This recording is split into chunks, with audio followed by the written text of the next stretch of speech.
मैं डॉक्टर बुदला कोटी सितारगंज से आप सबका स्वागत करता हूं कि आप लोग मुझे सुने।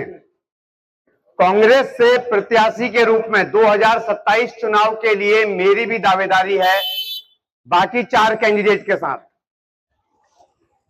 अभी मैंने आपको एक गाना सुनाकर यहां पर इकट्ठा करने की कोशिश की थी और ये गाना किशोर कुमार ने आज से 40 साल पहले गा दिया था।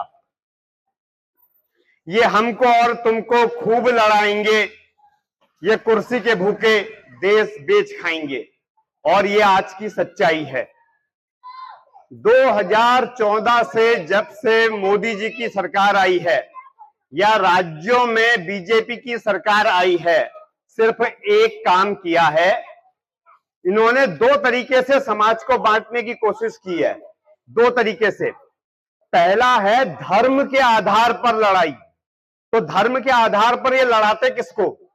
सरदारों को ये लड़ा नहीं सकते थे, तो इनके पास केवल एक ऑप्शन था कि मुसलमानों और हिंदुओं को तोड़ दो।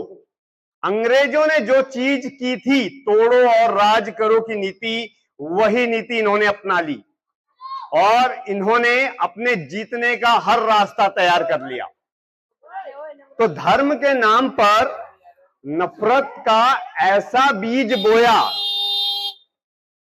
बेटा आप लोग थोड़ा किनारे चले जाओ जिससे गाड़ियां आएंगी जाएंगी। बेटा ऊपर चले जाओ, चोट लग जाएगी। जाओ ऊपर को चढ़ो, शाबाश, जाओ ऊपर को जाओ, ऊपर जाओ और ऊपर जाओ, दुकान के आगे जाओ, चोट लगेगी।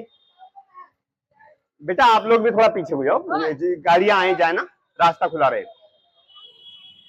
तो इन्होंने हिंदू और मुस्लिम के बीच में इतनी चौड़ी खाई तैयार कर दी जिसको 70 साल तक भरने की कोशिशें अलग अलग तरीके से की गई। आप सब गवाह हैं कि हमारे बुजुर्गों ने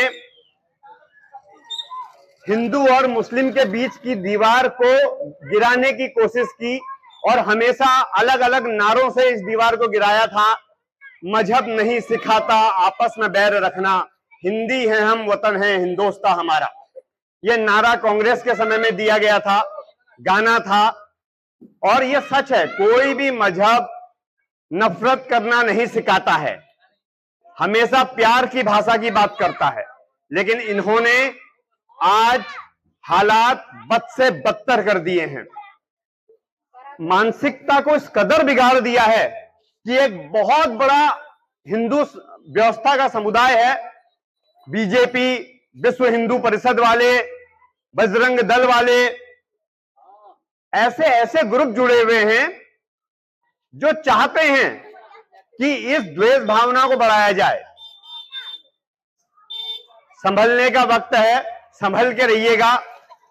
बच्चों को समझाने का वक्त है कि दौर गुजर जाएगा। इन नफरत करने वालों के बीच में फंसने की जरूरत नहीं है, जितना हो सके दूर रहने का समय है। मैं खास तौर पे, क्योंकि यहां पर मुसलमान समुदाय सबसे ज्यादा है, रिक्वेस्ट कर रहा हूं। दूसरी बात, मैं क्यों लड़ रहा हूं ये जरूरी है बताने का। मेरा मकसद सिर्फ और सिर्फ विकास है।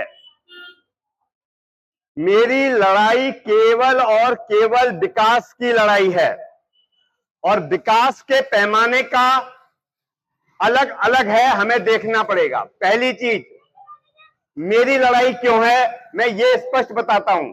मेरी लड़ाई एजुकेशन के लिए लड़ाई है, शिक्षा के लिए लड़ाई है। और इसके अंतर्गत मैं चाहता हूं कि जितने भी सरकारी स्कूल हैं, हर गांव में, शहर के अंदर, पूरे प्रदेश के अंदर, इन सरकारी स्कूलों को इंग्लिश मीडियम बना दिया जाए।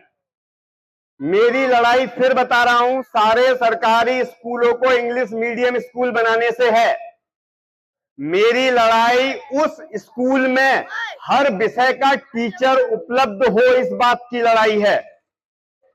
मेरी लड़ाई वो सरकारी स्कूल नर्सरी, एलकेजी और यूकेजी से जुड़ा हुआ हो, इस बात की लड़ाई है, ताकि किसी भी बच्चे को प्राइवेट स्कूल में जाने की जरूरत ना पड़े। मेरी लड़ाई उस स्कूल के इंफ्रास्ट्रक्चर को मजबूत करने की लड़ाई है। कम से कम 10-12 कमरों का स्कूल होना चाहिए, साफ सुथरा माहौल होना चाहिए, अच्छी अच्छी लैट्रिन बाथरूम हो वहां पर, लड़कों के लिए अलग, लड़कियों के लिए अलग, टीचर स्टाफ के लिए अलग, खेलने का मैदान नहीं भी हो तो चलेगा, क्योंकि स्कूल का काम एजुकेशन देना है, स्कूल का काम शिक्षा देना है, और शिक्षा देने में स्कूल को पीछे नहीं रहना चाहिए। मेरी लड़ाई उस शिक्षा के स्तर को सुधारना है। मैं बच्चों को गधे की तरह बैग के बोझ के नीचे दबा हुआ नहीं देखना चाहता। 3 या 4 सब्जेक्ट से ज्यादा नहीं होने चाहिए। बच्चों के कंधे झुके हुए नहीं होने चाहिए। मेरी लड़ाई इस बात की लड़ाई है।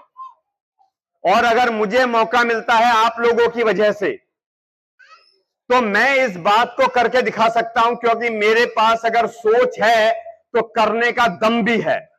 अगर मैं आज आपके बीच में अकेले खड़े होकर चौराहे पर इस बात को बोल रहा हूं, तो कल अगर मुझे विधानसभा में जाने का मौका मिल गया तो मैं पूरी विधानसभा को हिला के रख दूंगा, क्योंकि जो चाहिए मतलब चाहिए।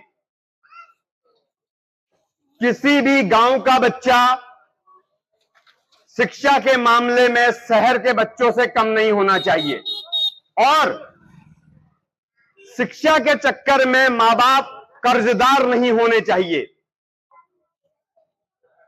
और इससे एक फर्क और पड़ेगा, बड़ा स्पष्ट बता रहा हूं कि इससे एक फर्क और पड़ेगा। जब हमारे सरकारी स्कूल सुधर जाएंगे, जैसा मेरे सपनों के स्कूल अगर ऐसे बन गए, तो मां बाप जो आज अपने बच्चों को प्राइवेट स्कूलों में पढ़ाते हैं और 8, 10, 12, 15 हजार तक फीस महीने की देते हैं, वो इससे मुक्त हो जाएंगे, और इस पैसे से उनकी आर्थिक स्थिति में सुधार आएगा, जीवन स्तर अच्छा होगा, घर में खाना पीना अच्छा होगा, एक नई दिशा में सोचने के लिए मौका मिलेगा, कुछ नया करने के लिए मौका मिलेगा, क्योंकि उनको एक बात पता होगी कि कम से कम अब हमारे बच्चे अच्छी शिक्षा ले रहे हैं। तो मेरी लड़ाई इस बात की लड़ाई है, और जैसा मैं सोचता हूं, मैं आपसे वादा करता हूं, ऐसी सोच का इंसान आपको नहीं मिलेगा, आज तक मिला भी नहीं होगा और मिलेगा भी नहीं।